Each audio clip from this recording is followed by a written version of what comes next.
Stanisław Barszczak. In this sign you will in. And ahead of us today gospel, the appearance of the risen one on Lake Tiberias. A reading from the Holy Gospel according to John.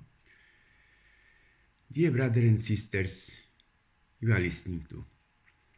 Jesus appeared again at Lake Tiberias, and he appeared thus, together with Simon Peter, Thomas called Didymus, Nathanael of Cana of Galilee, the sons of Zebedee, and two others of his disciples. Simon Peter said to them, "I am going fishing." They answered him, "We are going with you." So they went out and got into the boat, but that night they caught nothing.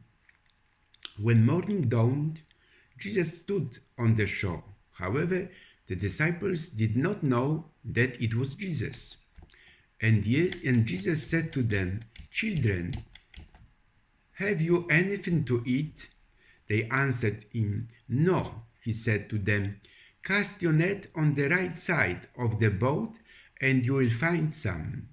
So they cast it, and because of the multitude of fish, they could not pull it out. So the disciple whom Jesus loved said to Peter, "It is the Lord." When Simon Peter heard that it was the Lord, he put on his outer garment, for he was almost naked, and jumped into the lake. The other apostles, came in a boat, dragging a net with fish behind them, for it was not far from the shore, only about 200 cubits. When they came ashore, they saw a fire spread out with fish on it and bread. Jesus said to them, "Bring some of the fish you have just caught." Simon Peter went and drew ashore the net full of great fish, 153. And despite so much, the web did not break. Jesus said to them, "Come and have some food." None of the disciples dared to ask him, "Who are you?" because they knew that it was the Lord. And Jesus came, took the bread and gave it to them, likewise the fish. This is the third time Jesus has appeared to his disciples since his resurrection. Close end of the Gospel of today. There is a peculiar idea that Jesus spent all his ministry before going to Jerusalem, where he was crucified, in northern Israel, walking along the shores of a tiny freshwater lake known as the Sea of Galilee. But is it historical reality or theological fantasy? That day, late in the afternoon, he said to them, "Let's go to the other side." They left the crowd and took him away just as he was in the boat. There were other boats with him as well. Then a violent wind storm arose and the waves poured into the boat, so that the boat was already filling. Meanwhile, he was asleep on the stern, leaning on the headboard. So they wake him up and say to him, "Teacher, do you not care that we are perishing?"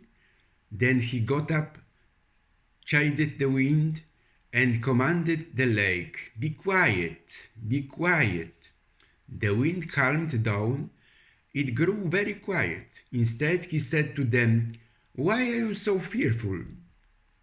Rembrandt painted the most dramatic plot of this event, a sea storm and the boat carried by high waves in which Jesus and his disciples were sailing.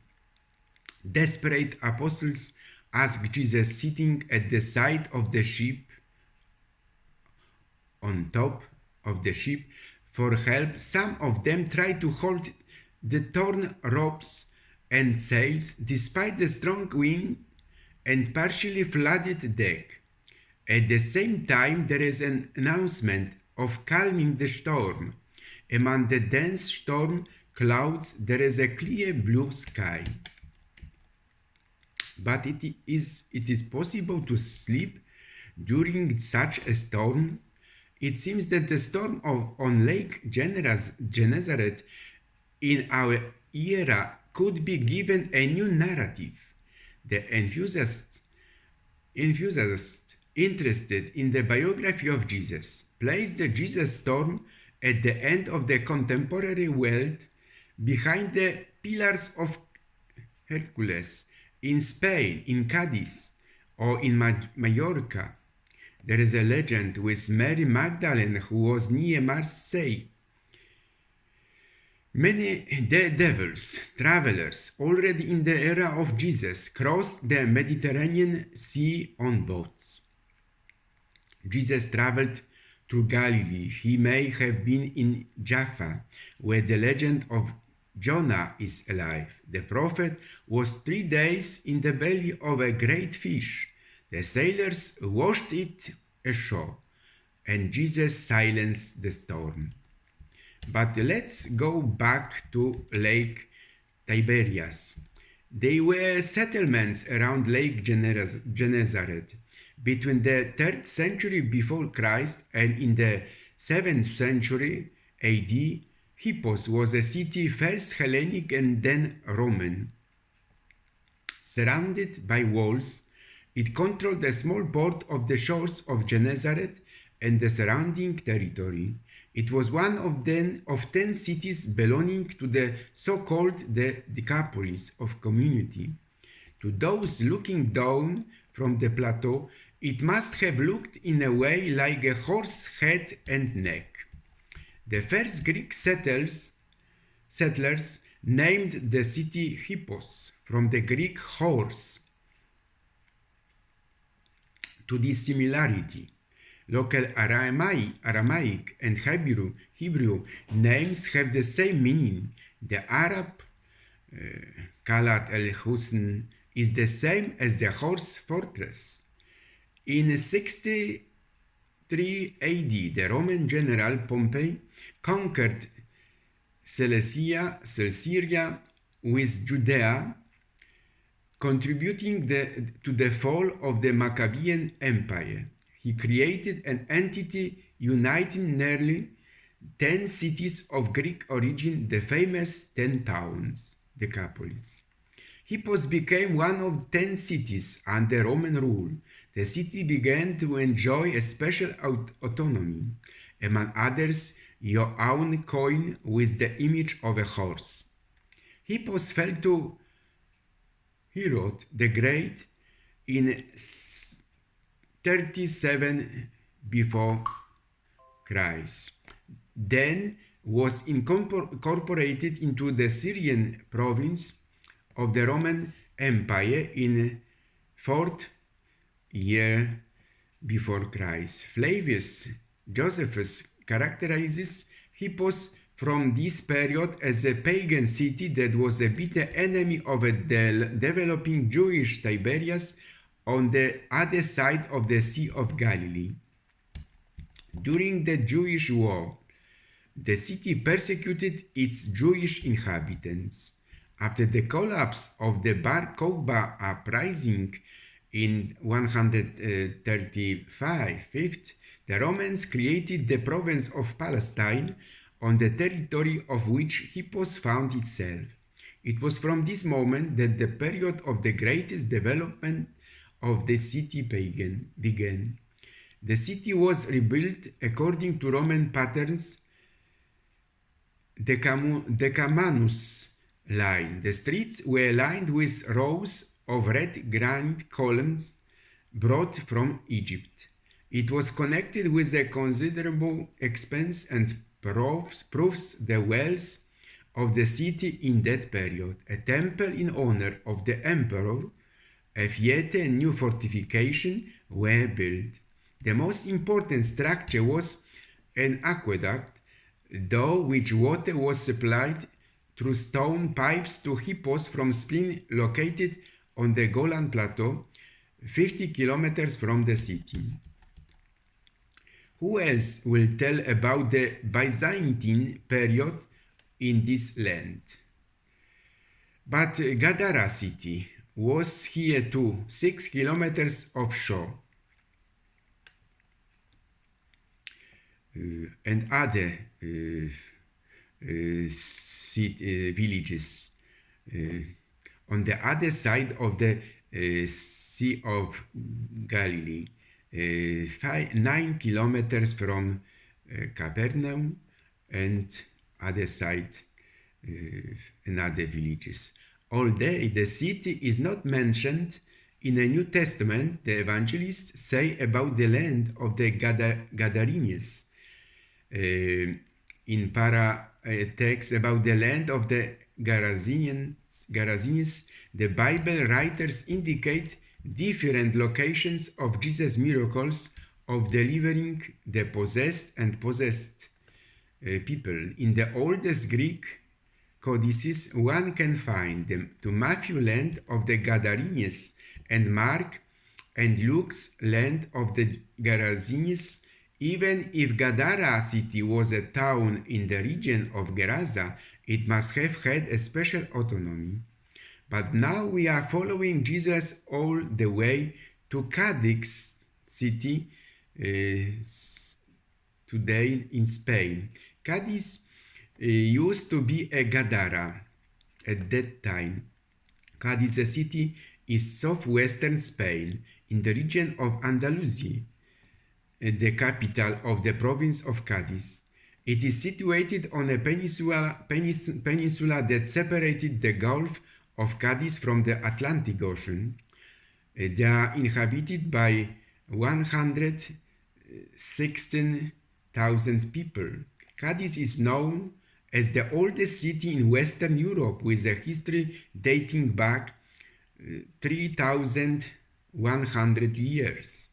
In the 1813, the seat of the central government, the appointment of the Cortes.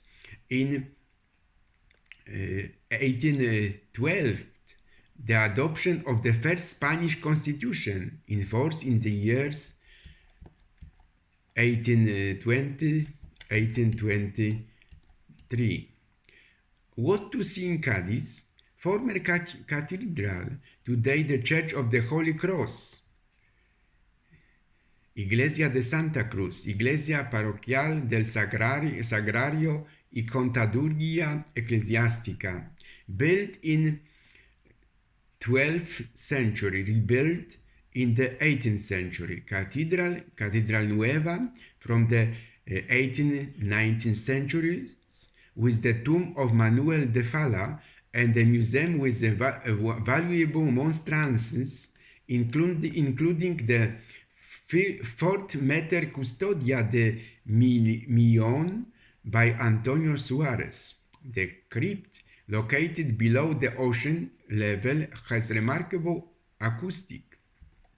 Church of Oratorio de San Felipe Neri, built in 17th century, where Cortes held the debates in 1811-1812. The fruit of these deliberations was the first liberal constitution of Europe, as I said, adopted on March 19, 1812. And inside the church is a painting of the Immaculate Conception, Immaculada, by Murillo. Next to the church there is a municipal museum, Museo Municipal, the collection of which includes, among others, a model of the city of Cadiz created between 1777 and 1779, containing the original design of the church. Church of Oratorio de la Santa Cueva, built in the 18th century according to a design by Torquato Cayon, by Torquato Benjumeda. Inside there are the three frescoes painted in 1796-1797 by Francisco Goya, the Last Supper, the miraculous multiplication of bread and fish, and parable of the guest without wedding garments. Parables from the life of Jesus. Churches, Santiago, Santa Catalina from the 17th century with the last work of Murillo. 18th century Nuestra Señora del Carmen Hospital. Defensive walls from the 17th century with the Puerta de la Tierra gate, decorated with the coat of arms of Castile.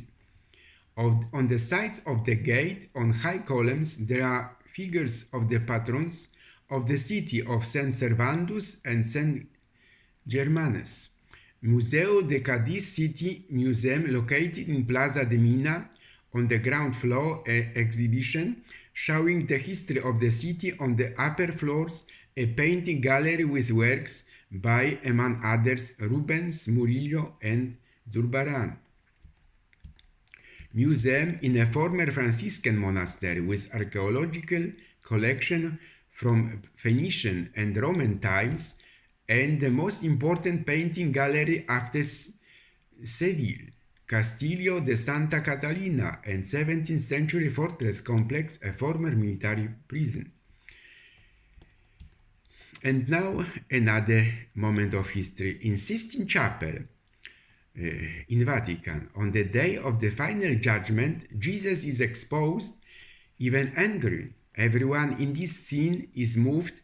Everyone, after watching it, comes out touched. Michelangelo started this work 20 years after the ceiling of the Sistine Chapel was finished. Beautiful altar of Sistine Chapel. Last, everyone wants it. Passion here reaches the highest level of man. Years ago, I was in Fatima, Portugal, and in Nazaré, by the Atlantic Ocean, you imagine. There, the escarpment and the legend with the knight's horse, Crusader, is still alive. Do the 2,000 peaks that fell from the slope of Gadara symbolize a certain legend about the powers trapped in the human body and mind of every Christian? Sometimes it takes a tremendous shock to a person's life so that he, Christ, may enter our happy life. Courage, do not be afraid. Do not be afraid. It is I, me, Jesus. Let us think of bold witness. In the technical age, we believe more than ever in God's truth about the destiny of human civilization.